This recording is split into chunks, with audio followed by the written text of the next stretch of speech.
Bismillahirrahmanirrahim. Assalamualaikum warahmatullahi wabarakatuh. Alhamdulillah.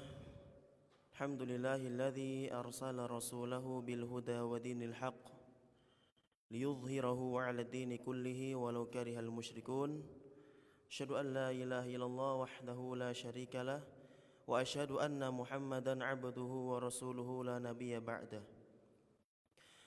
Qala Allah Ta'ala fi kitabil karim, ya ayyuhalladzina amanu taqullaha haqqa tuqatih wa la tamutunna illa wa antum muslimun.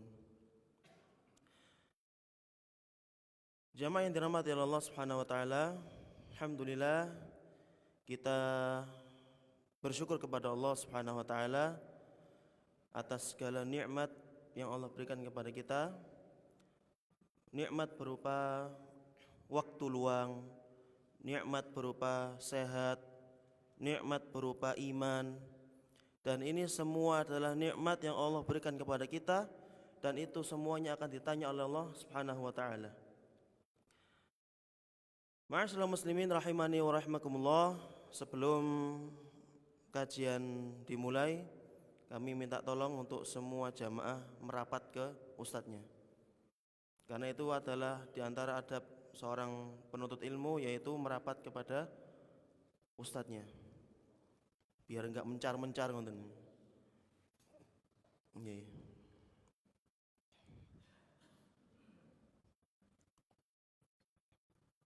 Nggih, yang mungkin punya riwayat pinggang, nggih monggo mencari tempat yang ternyaman. Tapi kalau masih muda insyaallah mboten rewel insyaallah. Baik, alhamdulillah kita di pagi hari ini diberikan kemudahan oleh Allah Subhanahu wa taala untuk melaksanakan dan mengadakan kajian bulanan, yang dimana sifat kajian ini adalah untuk yakni merefresh atau bahkan bisa dikatakan menumbuhkan lagi semangat belajar kita untuk datang ke kajian-kajian rutin. Mengapa? Karena kajian rutin justru itulah kajian yang dapat menguatkan pondasi kita dari bawah. Karena kalau kita itu hanya sekedar kajian akbar seperti ini, bukan salah.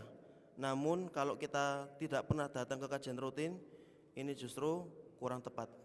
Dan ini banyak disinggung oleh asatidz kita bahwa hendaknya kita justru yang harus kita rutinkan itu adalah kajian rutinnya. Namun alhamdulillah kita bersyukur kepada Allah Subhanahu wa taala dan kita berterima kasih kepada Takmir yang telah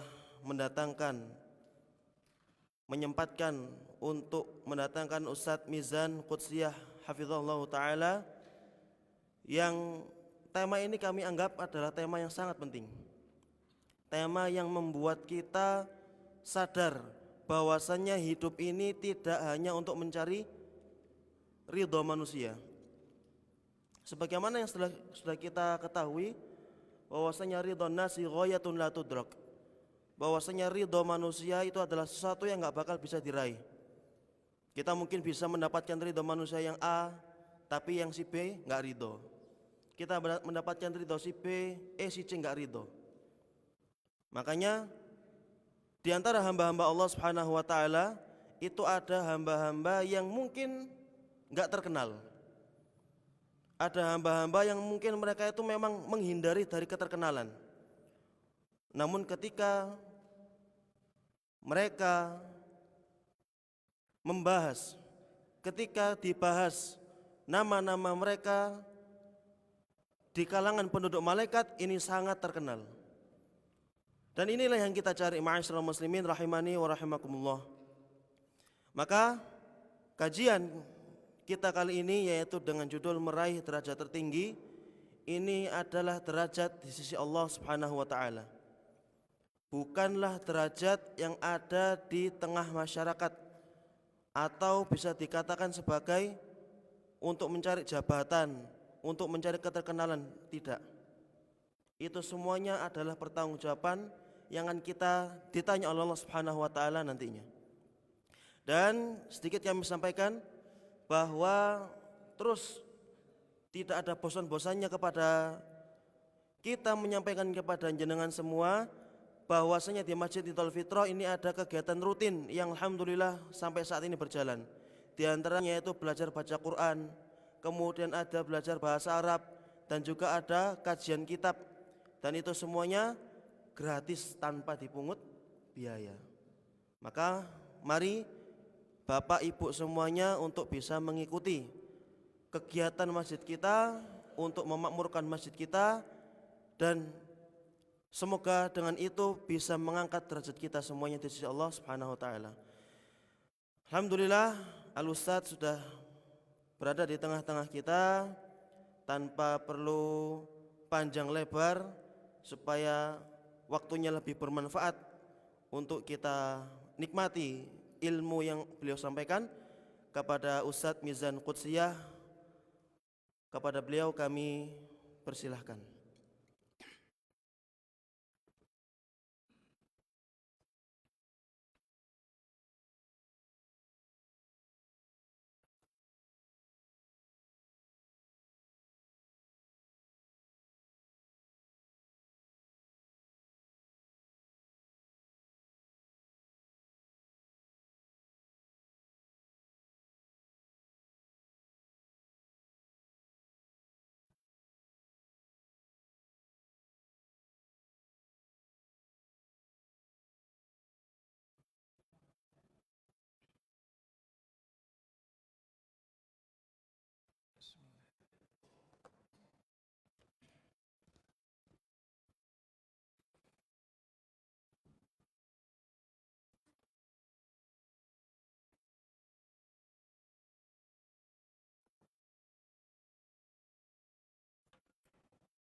Assalamualaikum warahmatullahi wabarakatuh.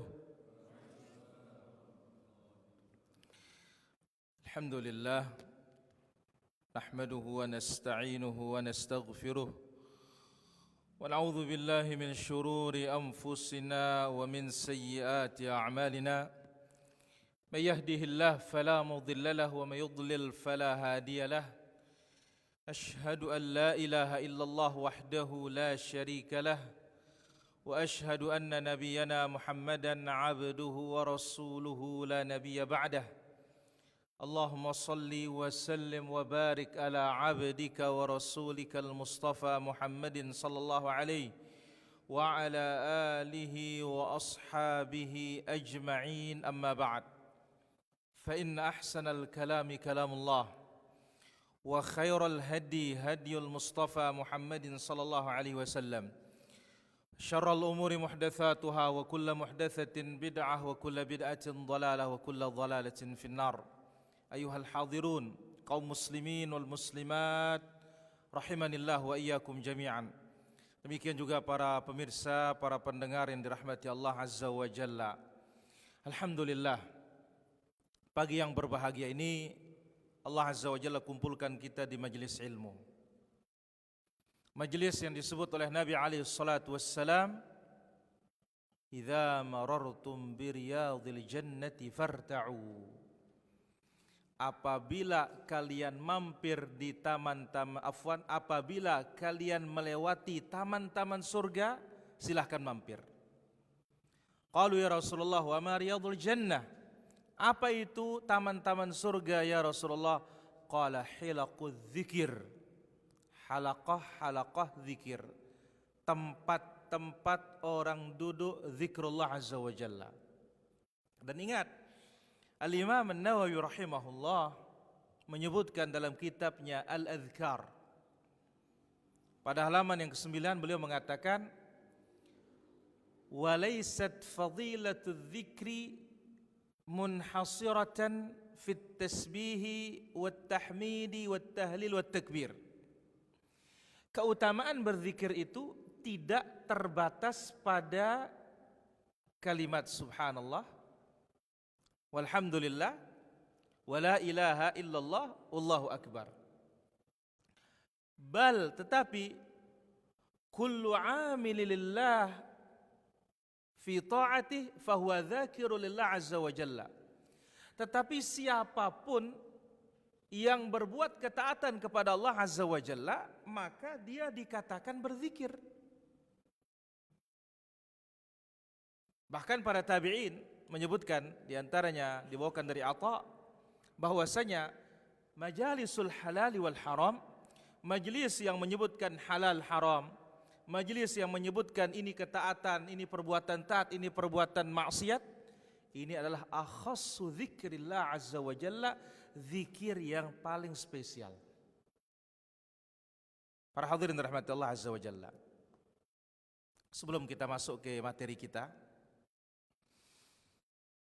dibawakan oleh Al-Imam Al-Harawi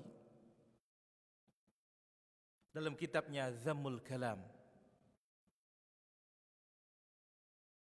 pada jilid yang kelima halaman 216. Abu Wahab rahimahullah bertanya kepada Abdullah ibn al-Mubarak, at-tabi'in. Al-Imam Abdullah ibn al-Mubarak, beliau ditanya, kam nudayyi'u faraghana fi talabil ilm famata na'mal. Berapa banyak waktu kita terbuang untuk nuntut ilmu, belajar, hadir majelis ilmu? Kapan kita mau praktik? Kata Abu Wahab ini. Kapan kita mau praktik? Kapan kita mau amalkan ilmu yang kita pelajari? Qal Ibnu Mubarak rahimahullah ta'ala mengatakan, ya Aba Wahbin, hai Abu Wahab, talabul ilmi amalun. Kita menuntut ilmu, inilah namanya mempraktikkan ilmu. Jadi kita belajar ini namanya sudah kita mempraktikkan ilmu. Maka kemarin dalam khutbah kami bawakan di Masjid Syafi'i ucapan Al-Imam Al-Hasan Al-Basri yang dibawa oleh Imam Al-Zahabi dalam kitabnya Sirah Alamin Nubala. Al-amil bighairi ilmin yufsidu akthar mimma yuslih. Orang yang beramal tanpa ilmu akan lebih banyak merusak daripada memperbaiki. Orang yang beramal, berbuat tanpa ilmu akan lebih banyak merusak daripada memperbaiki.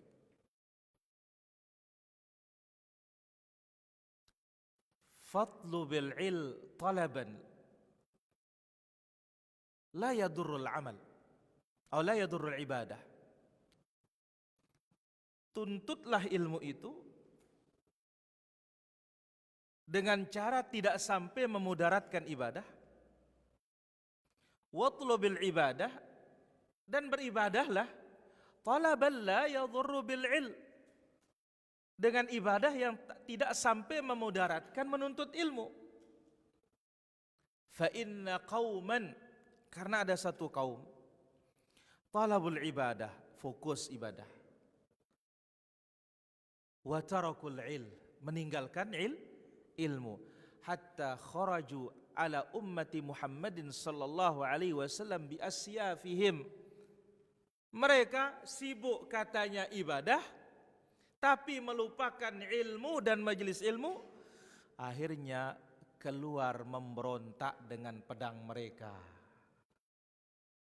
Kharaju bi asyafihim, memberontak dengan pedang mereka melawan umat Nabi Muhammad sallallahu alaihi wasallam. Walau annahum fa'alu, ya, andai kata mereka laksanakan. Walau annahum talabul ilm, andai kata mereka menuntut ilmu, ma dallahum ala ma fa'alu, tidak mungkin mereka akan berbuat seperti apa yang mereka lakukan.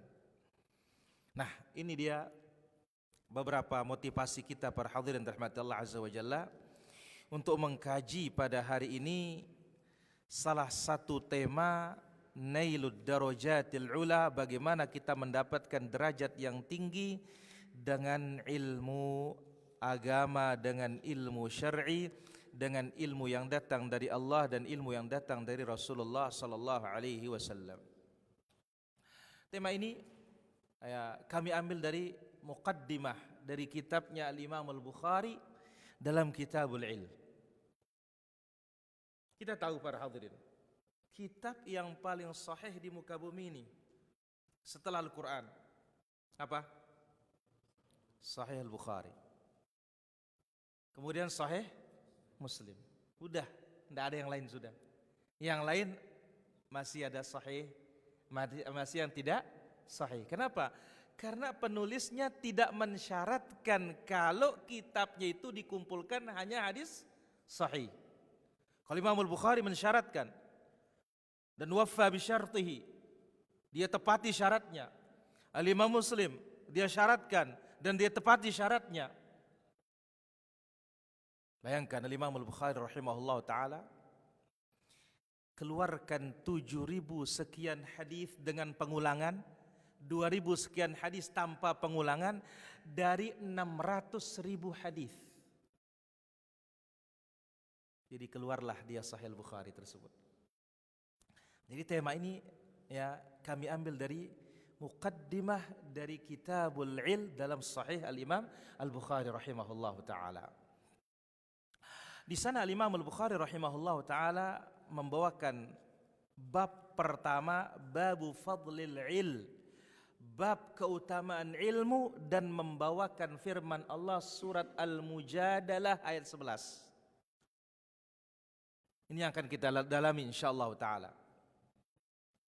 Firman Allah Azza wa Jalla dalam surah Al-Mujadalah atau Al-Mujadilah ayat yang ke-11.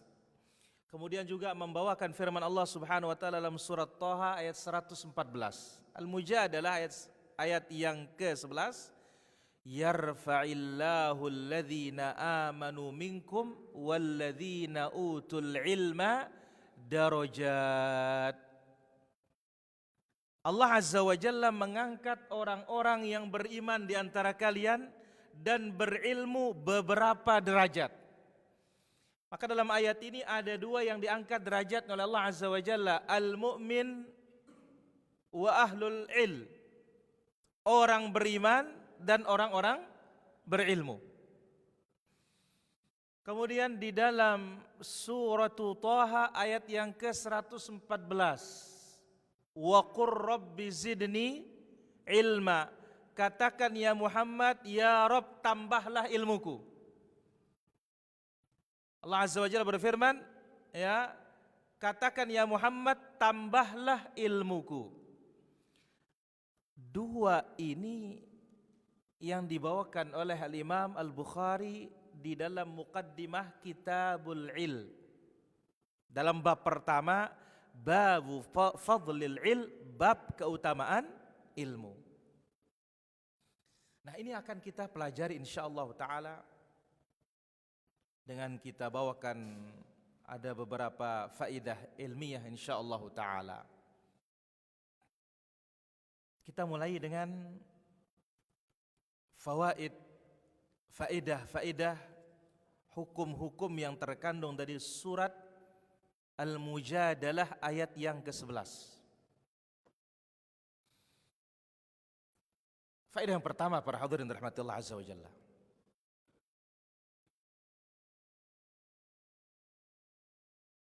Qala Ibnu Abbas an hadhihi al-ayah. Ibnu Abbas radhiyallahu anhuma menjelaskan tentang ayat ini. Allah Azza wa Jalla mengangkat derajat orang-orang beriman dan orang-orang berilmu di antara kalian beberapa derajat. Ingat, kalau dikatakan darajat itu naik. Kalau turun namanya darokat. Sebagaimana disebutkan tentang orang munafik, innal munafiqina fid darkil asfali minan nar. Orang munafik itu berada di neraka yang paling bawah. Nah, jadi kalau naik ke atas namanya darajat. Sehingga orang Arab menyebutkan tangga itu daraj. Naik ke atas. Apa kata Ibnu Abbas, al-mufassir al-kabir? Ibnu Abbas menyebutkan tentang ayat ini, al-ulama'u fawqal mu'minin bisab'i mi'ati darajah. Ma baina ad-darajatain mi'atu sanah. Orang-orang berilmu di atas orang-orang beriman dengan jarak 700 derajat. Bukan 100, bukan 200, tapi berapa? 700. Jarak antara satu derajat dengan derajat berikutnya seukuran 100 tahun. Kali 700. Jauh? Pak Eng? Nggak bisa dikejar. Sangat jauh. Keumuman orang beriman, ya derajat dinaikkan oleh Allah Azza wa Jalla. Tapi orang berilmu 700 derajat di atas keumuman orang-orang beriman. Ini dibawakan oleh Al-Imam Ibn Jama'ah dalam kitabnya Tadhkiratus Sami' wa Adabil Mutakallim. Al-mujahidun disebut dalam hadis Nabi sallallahu alaihi wasallam, inna fil jannati mi'ata darajah a'addaha Allah azza wa jalla lil mujahidin. Di dalam surga ada 100 tingkatan disiapkan oleh Allah bagi yang berjihad. Tapi kalau ini berapa? 700 derajat, dan jarak satu derajat ke derajat berikutnya 100 tahun. Allahu Akbar. Ya pantaslah Nabi SAW menyebutkan dalam hadisnya, fadlul alim alal abid kafadli ala adnakum. Perumpamaannya, keutamaannya orang berilmu dengan ahli ibadah seperti keutamaanku. Seperti keutamaanku. Jadi orang alim itu keutamaannya seperti Nabi. Ahli ibadah itu keutamaannya seperti tingkatan sahabat Nabi paling bawah. Sahabat dekat, bukan sahabat dekat. Sahabat paling jauh. Nah, perkara ini ayat jelas, hadis Nabi, perumpamaan, keutamaan orang berilmu dengan ahli ibadah. Berarti ahli ibadah bukan orang berilmu, sekedar rajin ibadah. Seperti keutamaan Nabi SAW dengan sahabat paling bawah. Adnakum, paling bawah. Ada hadis yang lain yang dibawakan oleh Imam Muslim di dalam sahihnya, yang menunjukkan bahwasanya tafsir Ibnu Abbas ini sahih juga. Hadis riwayat Imam Muslim dari hadis Nafi' ibn al-Harith. Ya, ada salah seorang gubernur Makkah dulu di zaman Umar, namanya Nafi' ibn al-Harith. Nafi' ibn al-Harith ini menyambut Umar yang mau datang ke Mekah. Karena kita tahu pusat pemerintahan di zaman Nabi, Abu Bakar, Umar, Uthman, Ali, semuanya di mana? Madinah. Nah, Umar mau masuk Mekah, disambutlah oleh gubernur Mekah. Gubernur saat itu Nafi' ibn al-Harith. Kalau sekarang kan gubernur langsung disiapin wakilnya ya. Dulu enggak. Zaman Nabi ya Nabi sudah. Zaman Abu Bakar, ya Abu Bakar, enggak ada wakilnya Abu Bakar. Zaman Umar, ya Umar. Umar langsung ke gubernur-gubernurnya, al-umara. Gubernur ini juga enggak punya wakil. Nah, wakilnya dadakan. Nabi SAW waktu perang Khaybar diantaranya, perang Tabuk. yang menjadi wakil Nabi di Madinah Ali bin Abi Thalib. Jadi sifatnya Nabi itu nunjuk wakil itu dadakan saat ketika tidak ada saja. Kalau sekarang kan dipasangin langsung. Ada gubernur, ada wakil, ada presiden, ada wakilnya, ada bupati, ada wakilnya. Kalau zaman-zaman dahulu enggak ada, dadakan saja sifatnya wakil itu. Makkah gubernurnya Nafi' ibn al-Harith. Nafi' ibn al-Harith mau menyambut Umar di luar Makkah. Ditunjuklah seorang namanya Ibnu Abza. Ini dalam Sahih Muslim. Ditunjuklah seorang namanya Ibnu Abza. Umar tanya ketika penyambutan, "Man khallafta ala ahlil wadi?" Siapa yang menjadi wakilmu untuk orang Mekah? Karena engkau keluar dari Mekah. Qala Ibnu Abza. Yang menjadi wakilku di Mekah Ibnu Abza. Maulan min mawalina, hamba sahaya kami. Hamba sahaya yang naik jadi wakil hamba sahaya. Yang kita tahu ya, kalau zaman-zaman belakangan nggak ada yang nggak punya duit ya, harus punya duit, punya kekuasaan baru bisa naik. Ya, karena memang tuntutan.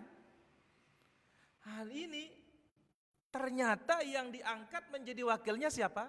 Hamba sahaya. Kita tahu zaman dahulu sampai dihapusnya ya perbudakan. Kalau di Saudi ukurannya zamannya Malik Faisal, Raja Faisal, diperintahkan atau keluar resolusinya PBB penghapusan budak.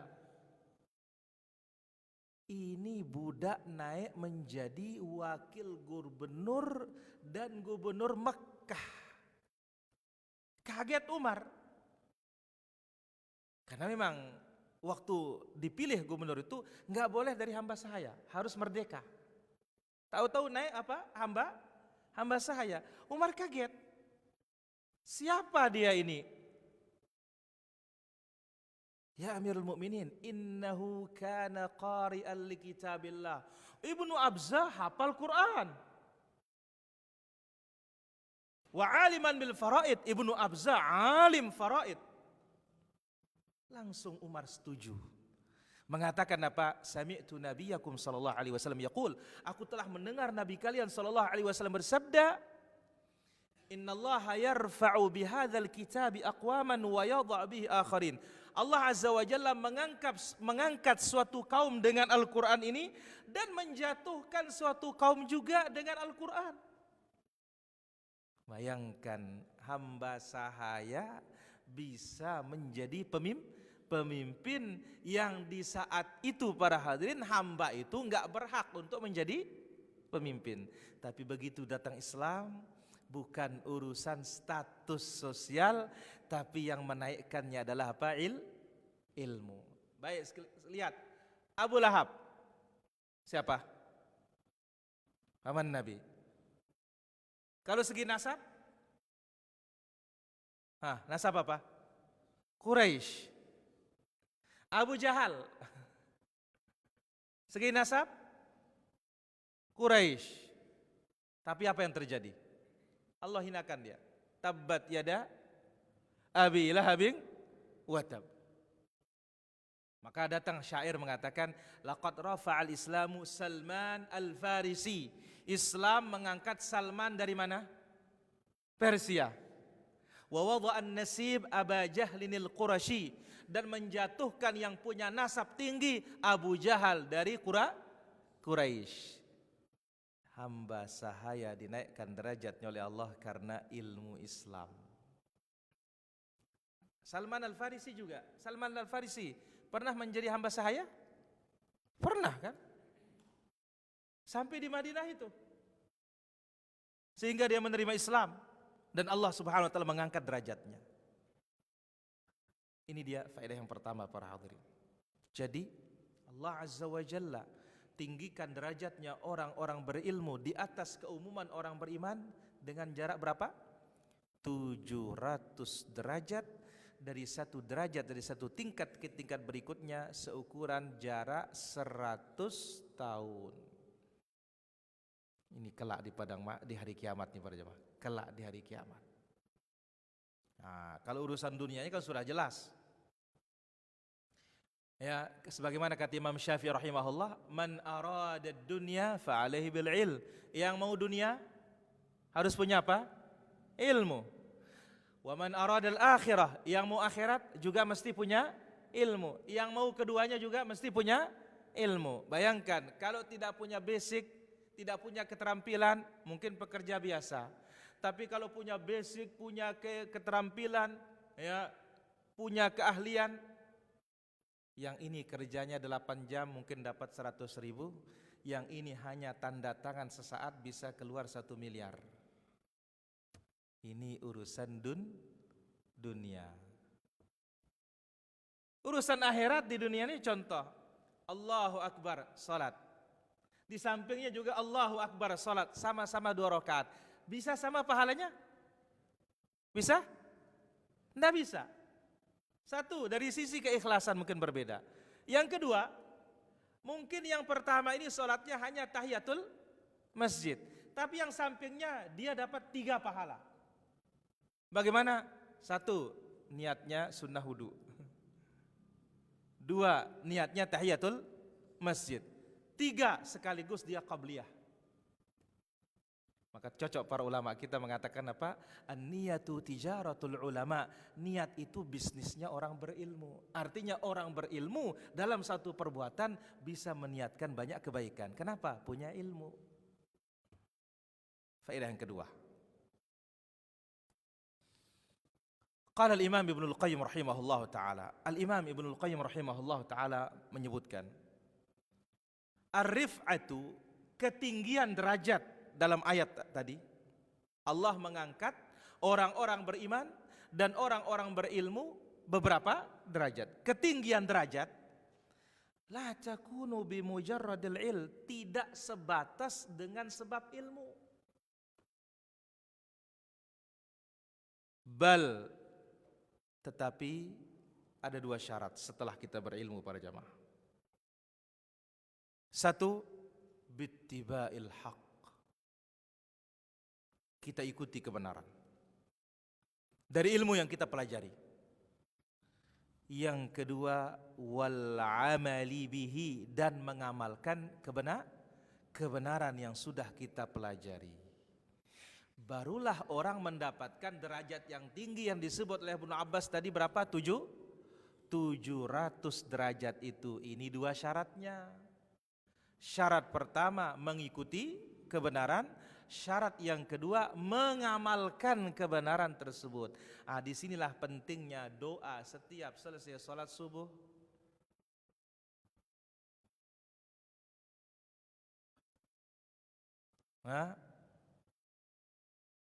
Tapi sebelumnya ucapan Ibnu Qayyim tadi bisa dilihat dalam kitab I'lamul Muwaqqi'in jilid yang pertama halaman 167. Disinilah pentingnya doa setiap selesai sholat subuh itu. Apa bang?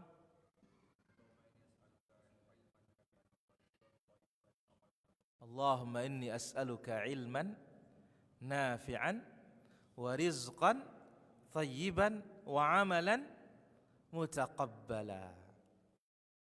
Bukan sekedar Allahumma inni as'aluka ilman, tapi ilman nafi'ah. Ilmu yang bermanfaat. Karena ilmu bermanfaat menjadi tolak ukur barometer. Dengan ilmu bermanfaat kita akan tahu ini halal, ini haram. Dengan ilmu bermanfaat kita tahu ini hidayah, ini dolalah. Dengan ilmu yang bermanfaat kita tahu ini hukumnya boleh, ini tidak boleh. Ini adalah wajib, ini adalah sunnah. Jadi orang naik derajatnya itu bukan sebatas karena ilmu, tapi dia harus ilmunya itu mengajarkan dia ilmu yang benar. Ittiba'il haq ikuti kebenaran dan amalkan kebenaran tersebut, baru bisa mengangkat derajat. Buktinya apa para hadirin? Banyak orang disesatkan oleh Allah karena ilmunya. Banyak. Dan kita sendiri tahu, Masya Allah, banyak orang punya gelar 3, 4. Tapi apakah menjamin dia dapat hidayah? Hah? Menjamin dia mendapatkan hidayah? Tidak menjamin. Maka dalam hal ini Syekhul Islam rahimahullah ta'ala menyebutkan, kok orang-orang luar Islam ini kok pintar-pintar ya, cerdas-cerdas.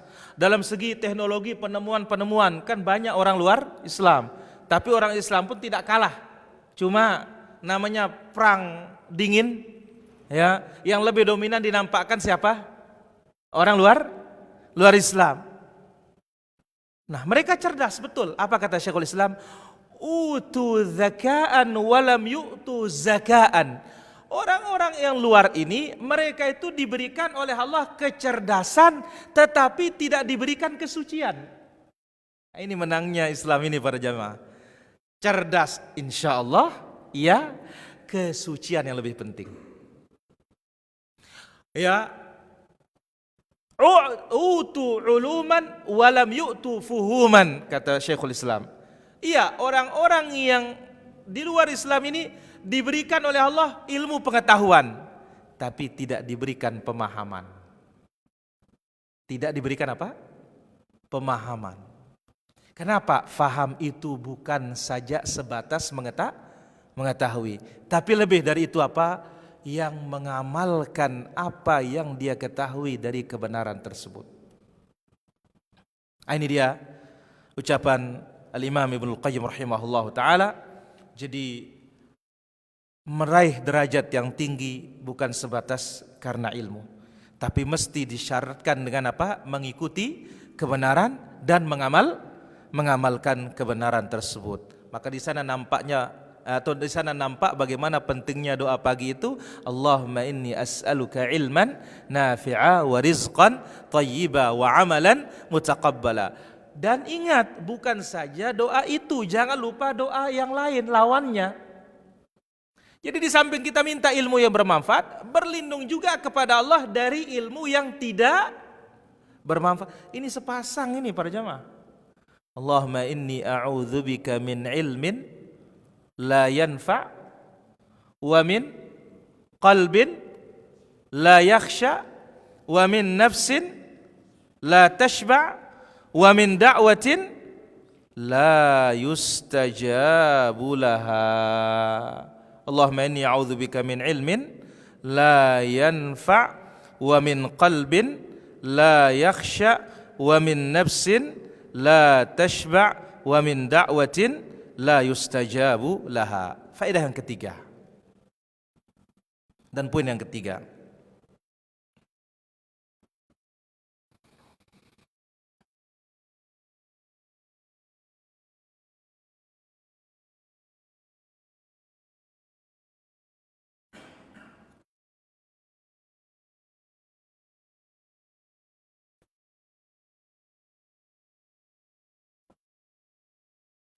Zahabul Islam min arba'ah. Islam akan hilang dari 4 orang. Bukan saja derajat yang hilang nih para jamaah, tapi Islam akan hilang dari 4 orang. Yang pertama, la ya'malun bima ya'lamun. Islam akan hilang dari orang-orang yang tidak mengamalkan apa yang mereka ketahui. Islam akan hilang dari siapa? Orang-orang yang tidak mengamalkan apa yang mereka ketahui dari agama itu. Ini yang pertama. Yang kedua, wa ya'maluna bima la ya'lamun. Yang kedua adalah Islam akan hilang dari orang-orang yang mengamalkan sesuatu yang mereka tidak ketahui dasarnya. Dia beramal, tapi dasarnya apa? Akan hilang Islam dari dirinya. Kenapa? Yang diamalkan bukan ajaran Islam. Jadi kalau yang pertama ilmunya ada, prakteknya tidak ada. Yang kedua ini prakteknya ada tapi dasarnya tidak ada. Yang ketiga, wala yata'allamuna ma ya'malun. Yang ketiga, akan hilang Islam itu dari orang-orang yang tidak mempelajari apa yang mereka kerjakan. Tidak mempelajari apa yang mereka amalkan. Nah, berarti apa? Di sini alhamdulillah, rata-rata kita terlahir dalam keadaan ibu bapak muslim. Tapi mungkin juga ada yang dulunya tidak muslim masuk Islam. Nah, sekarang kita kaum muslimin menerima Islam dari orang tua kita alhamdulillah. Tapi kalau kita tidak belajar akan hilang Islam dari diri kita. Hilang. Sebab apa? Kita ini tidak lahir dalam keadaan punya ilmu. Ada yang lahir punya ilmu langsung alim? Enggak ada. Yang ada itu ada yang lahir di dunia ini bisa bicara, itu ada. Tapi hanya dua. Salah satunya Nabi Allah Isa. Itu pun dia bisa bicara karena Nabi. Dia dapat ilmu setelah diwahyukan oleh Allah Subhanahu wa taala. Nah, kita ini enggak ada. Yang jelas Allah Azza wa Jalla menyebutkan dalam Al-Qur'an, "Wallahu akhrajakum min butuni ummahatikum la ta'lamuna syai'a." Allah keluarkan kalian dari perut-perut ibu kalian dalam keadaan tidak tahu apa-apa. Ada yang lahir pegang pulpen? Enggak ada. Dan ingat loh, ilmunya manusia apa kata para ulama kita? Yasbiquhu jahlun wa yalhaquhu nisyanun. Ilmu manusia diawali oleh kejahilan, diakhiri oleh kelupaan. Sahih ini kan? Ya, dulunya enggak bisa, sekarang bisa. Kalau sudah bisa, tinggal tunggu hilangnya. Kenapa? Lali. Ya, karena memang sebagaimana kata para ulama kita, wa afatul ilmi an-nisyan. Penyakitnya ilmu itu adalah lupa. Sehingga Imam Bukhari rahimahullah ditanya, apa obat lupa? Ya, kalau ada pilnya kan kita mau beli. Ternyata enggak ada. Ya. Apa kata beliau? Obat lupa itu hanya apa? Dawamun nadhari fil kutub. Terus lihat kitabnya. Berarti apa? Baca terus. Baca terus. Maka ayat pertama iqra, baca. Itu obat lupa. Yang keempat, akan hilang Islam dari wa yamna'una an-nasa minat ta'allumi wat ta'lim. Hilang Islam dari orang-orang yang mencegah manusia belajar dan mencegah manusia mengajarkan ilmu agama. Ini dia para hadirin. Jadi bukan saja derajat yang hilang, tapi bahkan Islam kita pun bisa hilang. Ini dibawakan dalam kitab Madarijus Salikin pada jilid yang kedua halaman 436. Ini ucapan Muhammad ibn Fadl al-Balkhi rahimahullahu taala, yang mana ya semuanya berkenaan dengan ilmu semua ini. Yang pertama, tidak mengamalkan apa yang dia ilmui. Yang kedua, dia beramal tetapi tidak punya ilmu.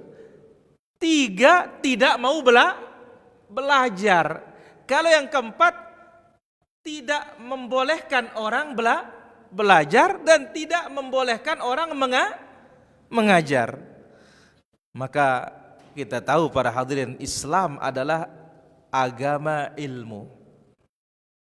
Ya, Islam adalah agama ilmu. Kenapa? Karena isi kitabnya semuanya ilmu. Isi hadits Nabi sallallahu alaihi wasallam semuanya ilmu. Dan itu sebabnya muncul ya istilah pemisahan antara agama dengan dunia di dalam ajaran luar Islam. Kita tahu dipisahkan itu istilah sekuler itu. Kenapa muncul seperti itu? Ini disebutkan dalam sejarah bahwasanya ya banyak sekali di ajaran Nasrani ini kok bertentangan dengan ya ilmu pengetahuan. Doktrin-doktrinnya bertentangan dengan ilmu pengetahuan. Ya, sementara kalau Islam, apa yang ada dalam Al-Quran pasti itulah kenyataannya. Akhirnya muncullah istilah mereka mengatakan ya da'il al-mulk lil mulk, berilah kerajaan itu untuk kerajaan, ya, kemudian berilah agama itu untuk agama. Dipisahkan antara urusan dunia dengan urusan agama. Tapi kalau dalam Islam antara dunia dengan agama tidak bisa dipisahkan. Taib. Faedah yang keempat.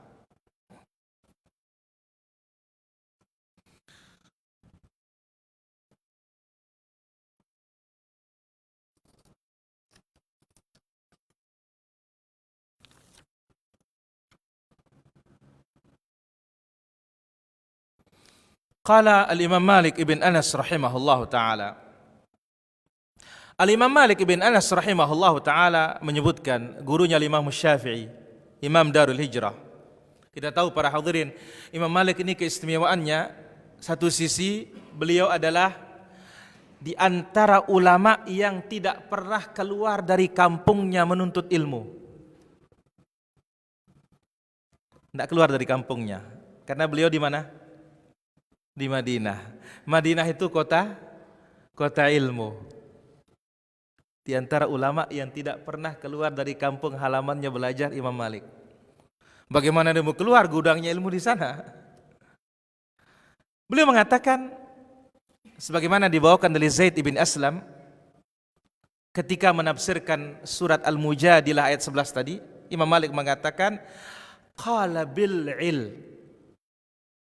Apa sebab Allah Azza wa Jalla mengangkat orang-orang beriman, diangkat mereka dengan sebab ilmu. Ini ada miripnya juga dengan kisah Nabi Allah Yusuf alaihi salatu wassalam.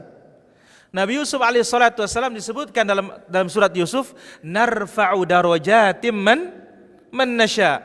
Kami akan angkat derajat ya orang-orang yang kami kehendaki. Qala bil dengan sebab ilmu. Nah, kita tahu Nabi Allah Yusuf alaihi salatu wassalam, dia ya dibebaskan dari penjara. Setelah bebas dari penjara, beliau ya diangkat menjadi menteri. Dari menteri langsung diangkat menjadi raja. Apa sebabnya? Ilmu. Berangkat dari ilmu apa? Ilmu ta'wilul ahlam, ilmu tafsir mimpi. Wa 'allamnahu min ta'wilil ahadits. Kami ajarkan Nabi Yusuf ya tafsir mimpi, ilmu. Ini yang mengangkat Nabi Allah Yusuf alaihi salatu wassalam.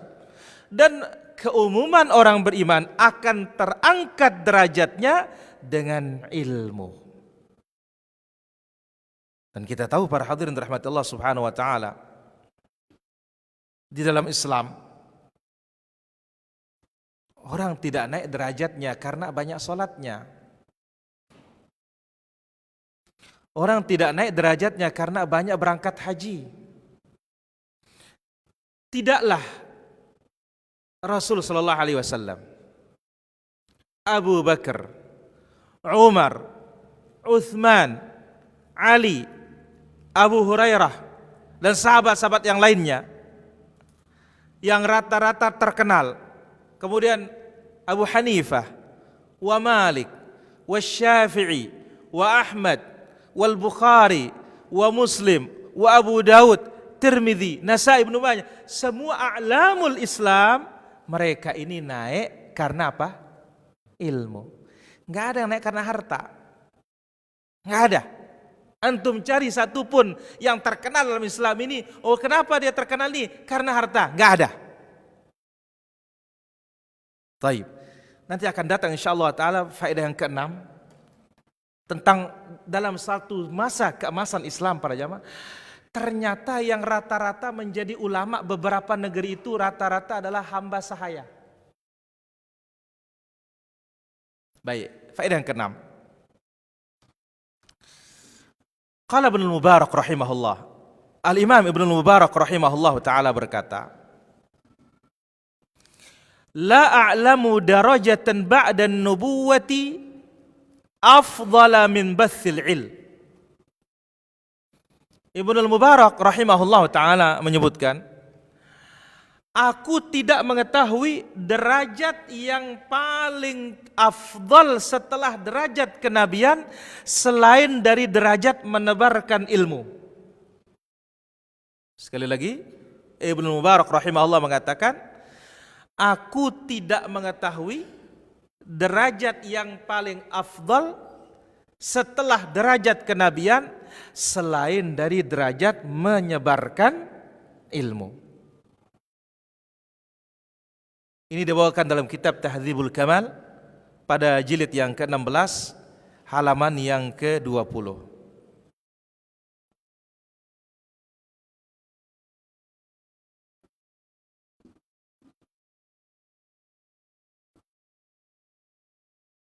Subhanallah. Karena tadi kita sebut, ya, apa dikatakan oleh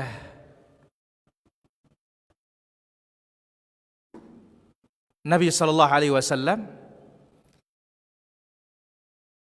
keutamaan orang berilmu di atas orang yang ahli ibadah seperti keutamaan siapa? Nabi dengan sahabat yang paling rendah. Nah, kenapa disebutkan bahwasanya derajat yang paling afdal setelah kenabian adalah orang yang menebarkan ilmu? Karena mereka yang mengambil tugasnya para nabi setelah nabi wafat. Kan kita tahu hadis Nabi sallallahu alaihi wasallam, al ulama warathatul anbiya. Ulama itu pewarisnya para nabi. Apa yang diwariskan? Tidak mewariskan dinar, tidak mewariskan dirham. Emas enggak ada, perak enggak ada, sawah enggak ada semuanya itu. Yang diwariskan hanya apa? Ilmu. Maka Nabi sallallahu alaihi wasallam mengatakan, "Faman akhadhahu faqad akhadha bihadhin wafirin." Yang mengambil ilmunya Nabi sallallahu alaihi wasallam berarti dia mengambil bagian yang banyak dari warisan Nabi sallallahu alaihi wasallam. Nah, jadi ya hari ini kemudian hari-hari yang lain antum semua terus belajar agama, berarti itu namanya sedang membagi warisan Nabi sallallahu alaihi wasallam. Saya mau bertanya sekarang, apa bedanya warisan Nabi dengan warisan orang tua? Antum.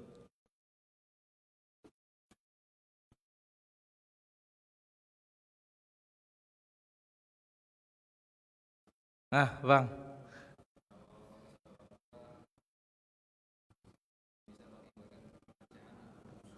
Ayo, terus?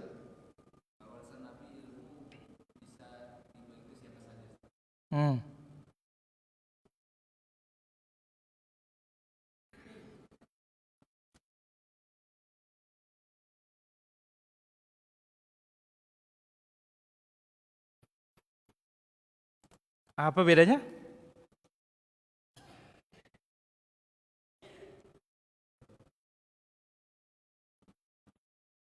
Warisan Nabi bisa membuat warisan Nabi ilmu, terus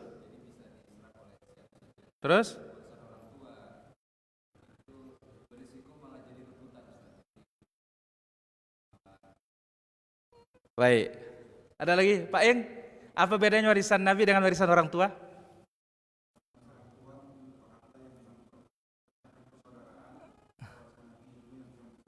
Ayo, ada lagi yang lain? Ini dulu.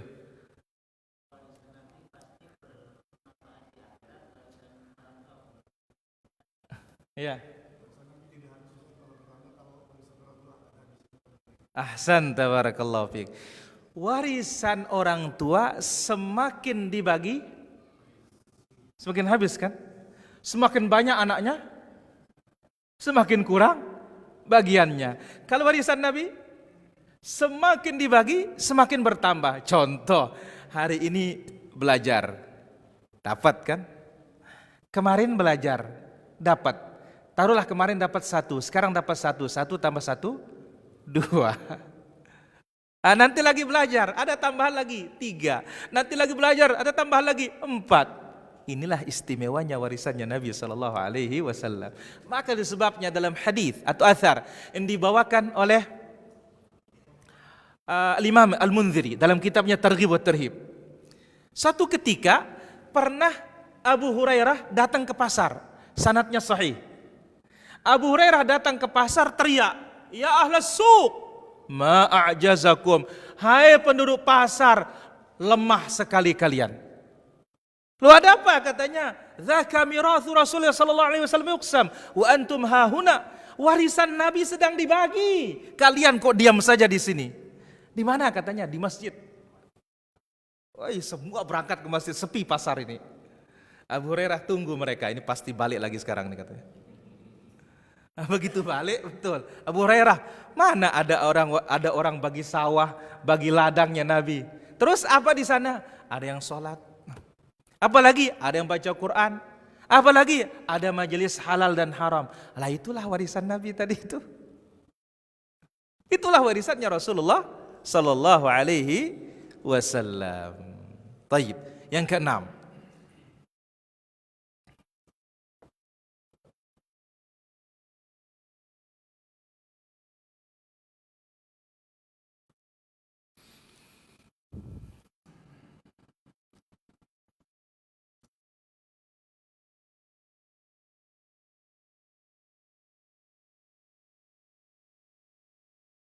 Annal ilma yarfa'u ghaira nasibin. Ilmu telah mengangkat orang-orang yang tidak mulia nasabnya. Ilmu telah mengangkat orang-orang yang tidak memiliki nasab yang mulia. Baik. Di sini kami bawakan kisah yang saya sebutkan tadi. Disebutkan dalam kitab Tahdzibul Kamal fi Asma'ir Rijal karya Imam Al-Mizzi rahimahullah ta'ala. Kisah ini dibawakan oleh Al-Walid Al-Muqiri dari Al-Imam Az-Zuhri. Ingat, Al-Imam Az-Zuhri adalah ulama pertama kali yang mengumpulkan hadis dengan perintah dari Umar bin Abdul Aziz zaman tabi'in ini. Namanya Al-Imam Az-Zuhri. Maka jangan heran di negeri kita ini Masya Allah banyak orang namanya apa? Zuhri. Ini ternyata ulama hadis besar. Dia yang pertama kali mengumpulkan hadis, tapi belum punya bab. Hanya mengumpulkan saja.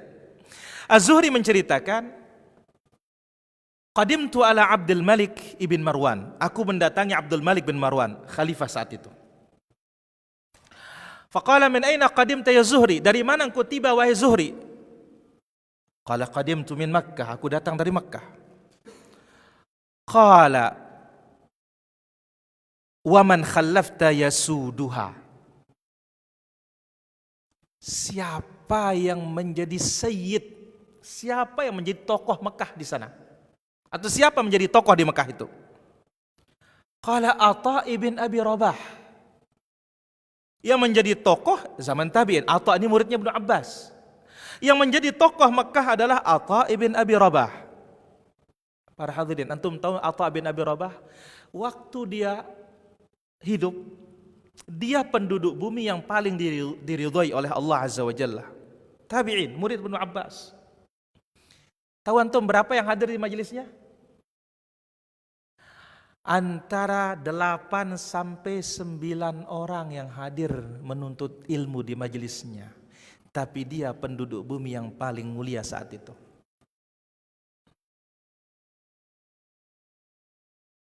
Ya, antara 6 sampai 7 atau 6 sampai 8. Hanya itu jumlah muridnya. Tapi dia menjadi sayyid. Dan nanti ada kisahnya bagaimana khalifah hina di depannya. Bukan dia yang hina di depan khalifah. Orangnya apa? Hitam. Hidungnya pesek. Rambutnya keriting. Dari keturunan apa? Ethiopia. Maka jangan heran di Mekah itu banyak orang-orang hitam itu memang sudah dari zaman dulu memang mereka tinggal sana. Kalau segi nasab dibandingkan Quraisy tidak ada apa-apanya. Tapi bukan itu yang menjadi ukuran dia dalam Islam. Yang menaikkan dia adalah apa? Ilmu Islam ini. Lanjut dialognya Al-Imam Az-Zuhri dengan Khalifah Al-Walid Abdul Malik ibn Marwan.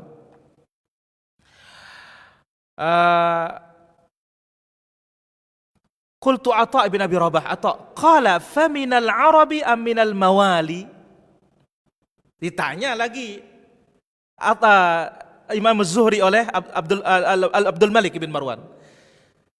Atau ini orang Arab atau hamba sahaya? Apa jawabannya Az-Zuhri? Ya, qultu minal mawali. Asalnya dari hamba sahaya. Ay khalifah. Qala fama sadahum. Terus kenapa kok bisa menjadi tokoh di Mekah? Az-Zuhri berkata, qultu bid-diyanati war-riwayah. Dia menjadi tokoh di Mekah itu karena agamanya. Dia menjadi tokoh di Mekah itu karena ilmu riwayah, hadisnya Rasulullah sallallahu alaihi wasallam. Itu yang membuat menjadi tokoh. Qala, langsung Abdul Malik mengatakan, inna ahlad diyanati war riwayah yambaghi an yasudu. Memang orang yang agamawan dan orang yang berilmu memang cocoklah dia dan berhaklah dia menjadi tokoh. Ini kata Abdul Malik ibn Marwan berdialog dengan Imam Az-Zuhri. Ditanya lagi Az-Zuhri, faman yasudu ahlul Yaman? Terus orang Yaman, siapa menjadi tokohnya di sana? Qala Tawus ibn Kaisan. Qala faminal Arab am minal mawali? Arab atau hamba sahaya? Qultu minal mawali, hamba sahaya juga. Qala fabima sadahum? Terus kenapa ditokohkan? Qultu bima sadahum bihi Atha. Dia ditokohkan dengan sebab apa yang membuat Atha menjadi tokoh. Ilmu, kemudian agamanya. Qala innahu la yanbaghi dzalik. Memang cocok sudah katanya. Tanya lagi oleh Abdul Malik, qala faman yasudu ahla Mesir? Terus Mesir siapa tokohnya? Qala Yazid ibn Abi Habib. Qala faminal arabi am minal mawali? Dari Arab atau bukan Arab atau hamba sahaya? Qultu minal mawali, hamba sahaya juga ya Amirul Mukminin. Qala fabima yasuduhu? Kenapa bisa menjadi tokoh? Ya, dijawab qala makhul, afwan, dijawab fabima yasudu bihi Atha. Dengan sebab apa yang membuat Atha juga menjadi tokoh. Tanya lagi bagaimana dengan Syam? Syam yang menjadi tokohnya Makhul Asy-Syami. Dari Arab atau hamba sahaya? Dari hamba sahaya ya Amirul Mukminin. Abdun Nubi, hamba dari Nubi. A'taqathu imra'ah min Hudzail, dimerdekakan oleh wanita dari Hudzail, dari kabilahnya Abdullah bin Mas'ud radhiyallahu an. Kemudian Khurasan, siapa yang menjadi tokohnya? Maimun bin Mihran. Ya, atau Ad-Dhahhak bin Muzahim. Kemudian Basrah, Al-Hasan Al-Basri. Kufah, Ibrahim An-Nakhai. Semua ditanya oleh Abdul Malik ini, ya, selalu jawabannya adalah dari hamba sahaya. Bayangkan negeri-negeri Islam itu semuanya hamba sahaya yang menjadi tokoh pada zamannya Abdul Malik ibn Marwan, atau tepatnya kita katakan zamannya para tabi'in atau tabi'ut tabi'in. Rata-rata yang menjadi tokoh itu adalah hamba sahaya.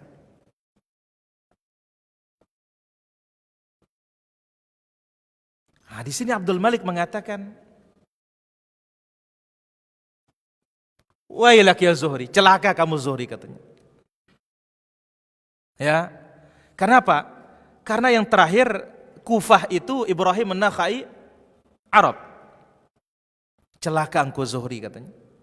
Wallahi la tusawwadunna al-mawa'i' al-arab fi hadzal balad. Sungguh ya akan ditokohkan hamba-hamba sahaya itu di negeri ini dibandingkan orang-orang Arab. Qultu ya Amirul Mukminin, Az-Zuhri berkata, hai Amirul Mukminin, innama huwa din. Ini masalahnya sekarang ini agama Islam kita ini katanya. Kita ini agama Islam. Man hafidhahu sada wa man dayya'ahu saqat. Siapa yang menjaganya dia akan diberjayakan oleh Allah, tetapi siapa menghinakan Islam dia akan diruntuhkan oleh Allah Subhanahu wa taala. Maka ini bukti nyata bahwasanya dalam satu zaman ternyata yang menjadi tokoh-tokoh itu adalah hamba sahaya. Apa yang membuatnya terangkat? Ilmu. Yang membuatnya terangkat adalah ilmu. Nah, tadi saya singgung sedikit bagaimana Abdul Malik ini hina di hadapan siapa? Atha. Dibawakan dalam kitab Tarikh Dimashq. Ya, ini anaknya, anaknya Abdul Malik, Sulaiman. Ya, Sulaiman ibnu Abdul Malik dan anaknya datang ke Atha di Mekah. Wa huwa yusalli. Atha sedang salat. Ditanya, mana dia Atha itu? Dikira Atha ini majelisnya rame, penuh. Ternyata enggak, itu antara 6 sampai 8 orang aja muridnya. Di zaman itu para hadirin, haibah ilmu, wibawa ilmu masih tinggi. Raja itu yang memelas kepada orang alim. Bukan kelasnya satu negeri, tapi negeri Islam. Khalifah. Datanglah dia Sulaiman ibn Abdul Malik kepada Atha di Makkah. Ingin bertanya tentang manasik haji. Saat itu Atha sedang duduk salat, tidak berani diganggu oleh raja, oleh khalifah. Lalu datang, ya Imam, aku ingin bertanya tentang haji. Atha tidak menghadap dengan mukanya langsung menghadap dia. Tapi apa? Hanya dijawab pakai muter-muter kepala sedikit aja. Ya, muter-muter kepala. Ya, ini pertanyaanmu. Enggak ditengok. Langsung apa kata Sulaiman? Hai anakku, mari kita pulang katanya. Sungguh kalau kita diam seperti ini kita akan hina di hadapannya. Ini nilai ilmu di saat itu.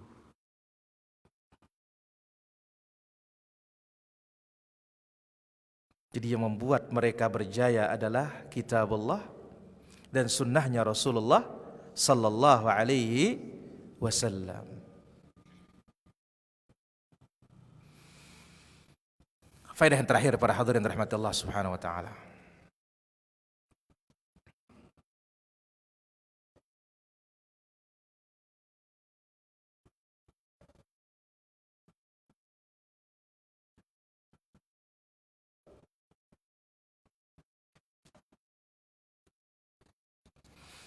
Al-alim kullama izdada ilman. Seorang setiap kali ilmunya bertambah, izdadat khasyatuhu, semakin dia takut kepada Allah Azza wa Jalla. Wazdadat ma'rifatuhu bifadlil ilmi wa manzilatih, dan semakin bertambah pengetahuannya tentang keutamaan ilmu dan kedudukan ilmu. Sekali lagi, seorang ilmunya semakin bertambah, maka rasa takutnya pun semakin tinggi kepada Allah Subhanahu wa taala.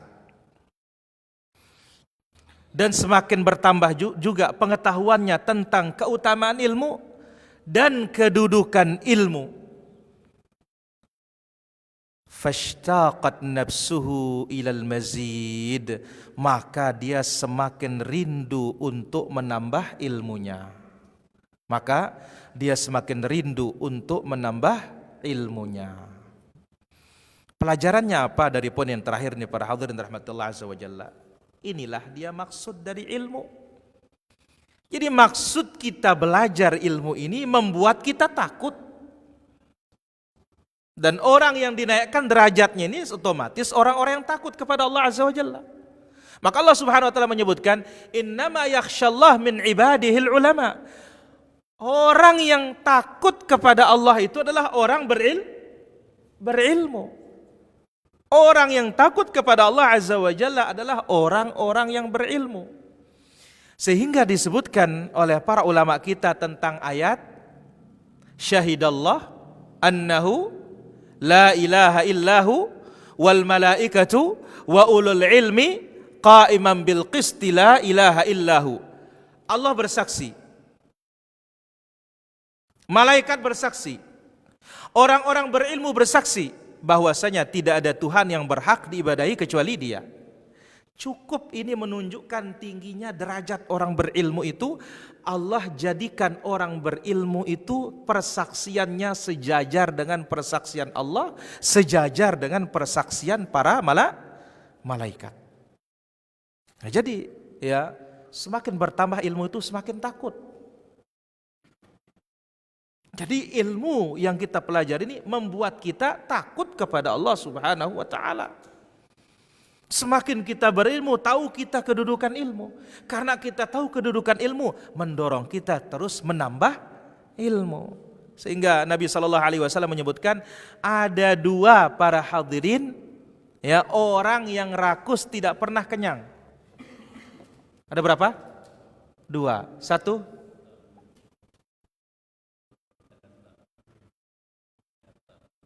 ayo ahsanta, orang yang mencari dunia. Yang kedua, penuntut ilmu. Jadi kalau kita sudah merasa puas, wah sudah sering saya nuntut ilmu, banyak saya dapatkan, berarti belum berilmu dia.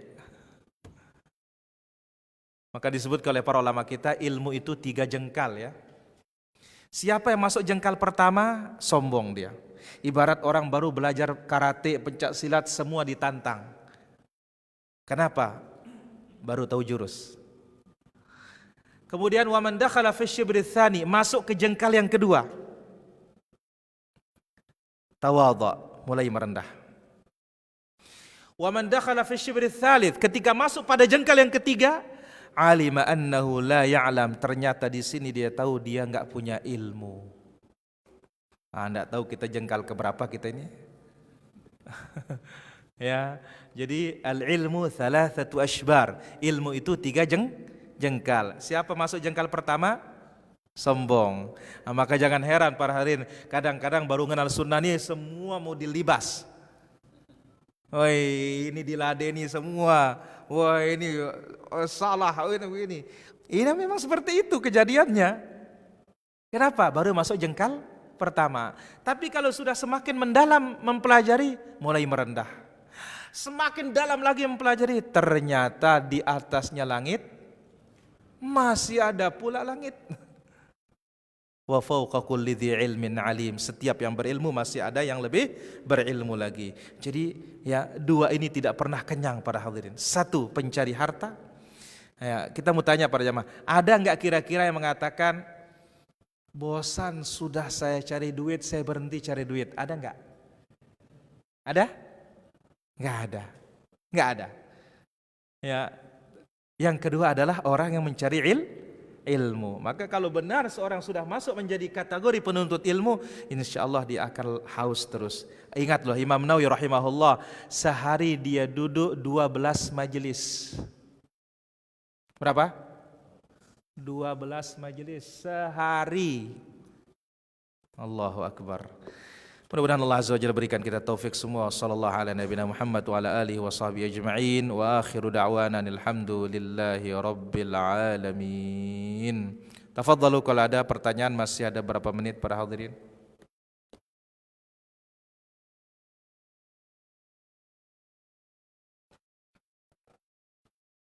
Baik, di sini ada pertanyaan di luar tema.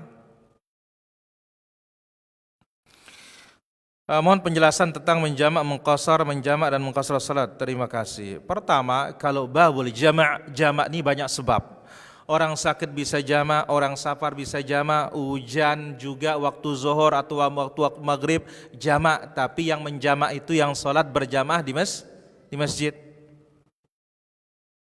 Kemudian juga asbabul jamak, yaitu al-hajatul aridhah, ada keperluan yang tidak bisa ditinggalkan, sebab jamak.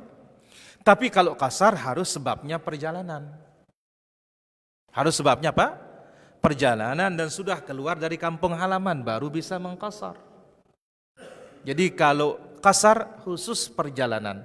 Tapi kalau jamak banyak sebab. Orang sakit nggak bisa sholat pada setiap waktu, boleh jamak. Turun hujan saat di masjid, ya berjamaah pada waktu zuhur, habis sholat zuhur tetap hujan turun, jamak boleh dengan asar. Demikian juga waktu maghrib. Kemudian yang ketiga as-safar, dalam perjalanan orang boleh jamak. Kemudian juga ya kita sebut tadi al-hajatul aridhah, keperluan yang sifatnya tidak bisa ditinggalkan, maka ini juga boleh untuk menjamak. Berarti kalau kasar punya hanya satu apa? Satu sebab saja, yaitu as-safar. Wallahu taala ala wa alam. Kemudian pertanyaan berikutnya,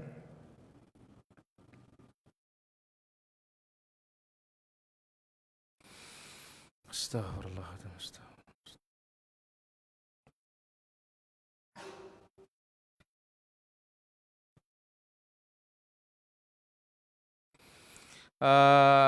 Pak Ustadz, kita apakah berdosa kita membuang kucing? Soalnya kucing itu memakan anak ayam kita dan tetangga sampai habis katanya.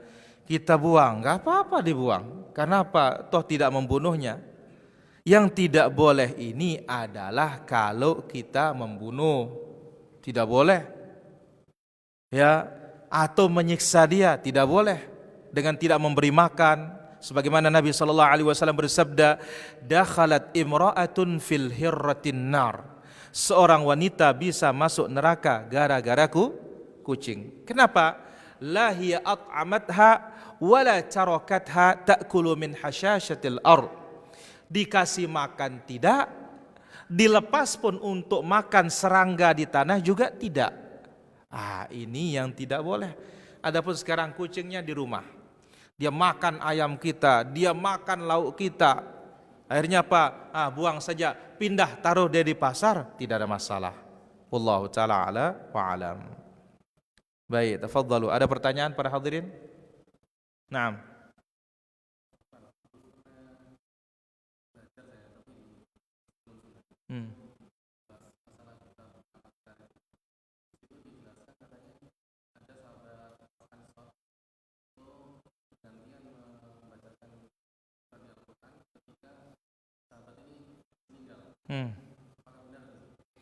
Baik, pertama, al-umdah yang menjadi patokan dalam babul ibadat kitabullah azza wa jalla, Al-Quran. Kemudian hadis Nabi SAW. Nah, amalan sahabat, praktik sahabat boleh dipraktikkan jikalau tidak bertentangan dengan hadis Nabi SAW. Itu kalau sahih. Kalau tidak sahih ya selesai masalah. Masalahnya apa? Karena Nabi SAW bersabda dalam hadis yang dibawakan oleh Imam Muslim dalam sahihnya, la taj'alu buyutakum qubura, jangan jadikan rumah kalian sebagai kuburan. Innal baita alladhi tuqra'u fihi inna syaitan yanfiru minal baiti alladhi tuqra'u fihi suratul Baqarah. Setan itu akan lari dari rumah yang dibacakan surat Al-Baqarah. Setan akan lari dari rumah yang dibacakan surat Al-Baqarah. Jangan jadikan rumah kalian kuburan. Bacalah Al-Quran. Nah, ini apa? Kenapa dikatakan rumah yang tidak pernah dibacakan Quran itu seperti kuburan? Karena kuburan itu bukan tempat baca Al-Quran. Kuburan bukan tempat membaca Al-Quran. Tapi untuk mendoakan si mayit, tafadhal, boleh. Nah, ini nas dari Nabi sallallahu alaihi wasallam. Nah, seandai kata ada riwayat ya betul, maka inilah dia ya apabila telah sahih kata Imam Syafi'i rahimahullah taala hadis dari Nabi sallallahu alaihi wasallam, tinggalkan perkataan siapapun. Wallahu taala ala wa alam. Andai kata itu riwayatnya sahih. Wallahu taala ala wa alam. Sebenarnya menjadikan perselisihan karena adanya pemahaman seorang. Bagaimana solusinya Ustaz? Solusinya Allah Azza wa Jalla sebutkan, fa in tanaza'tum fi syai'in farudduhu ila Allahi war Rasul. Apabila kalian berselisih tentang sesuatu, kembalikan kepada Allah Al-Quran, kembalikan kepada Rasul Nabi sallallahu alaihi wasallam waktu hidup, sunnahnya setelah Nabi wafat. Nah, apa yang membuat mereka para sahabat Nabi sallallahu alaihi wasallam bersatu? Itulah membuat mereka bersatu. Nah, kita ya orang belakangan, bagaimana supaya kita tidak berselisih? Harus itu tempat kita kembali. Nah, dalam menafsirkan Quran dan Sunnah ini, nah bagaimana kita berusaha seperti penafsirannya para sahabat? Karena Allah Azza wa Jalla menyebutkan dalam suratul Baqarah, fa in amanu bimithli ma amantum bihi faqad ihtadaw. Jikalau kalian beriman seperti apa yang mereka imani, maka mereka mendapatkan hidayah. Dan Nabi SAW menyebutkan ketika terjadi perselisihan umat, apa kata Nabi? Nabi menyebutkan di dalam haditsnya, fa'alaikum bisunnati wa sunnatil khulafa ar-rasyidin. Ambil caraku dan cara khalifahku. Hadits yang lain mengatakan ketika dalam perpecahan, ma ana alaihi wa ashabi, mengikuti aku dan mengikuti para sahabatku. Inilah dia solusinya. Demikian para hadirin rahmati Allah Azza wa Jalla, karena ini waktu dan mohon maaf ya, pengumuman pertama jam 9 ya. Nah, ralat lagi jam 8. Alhamdulillah kita bisa berjumpa ya setelah sekian tahun lamanya, kalau nggak salah dulu pernah di sini. Mudah-mudahan Allah Azza wa Jalla berikan taufik, antum semua diberikan kesehatan semua, dimudahkan urusan, kita bisa bertemu lagi dan kita bisa berjumpa dengan bulan Ramadan para hadirin. Wa nahnu fi amnin wa iman, dalam keadaan beriman, dalam keadaan diberikan keamanan oleh Allah Subhanahu wa taala. Subhanakallahumma bihamdik asyhadu an la ilaha illa anta astaghfiruka wa atubu ilaik. Wassalamu alaikum warahmatullahi wabarakatuh.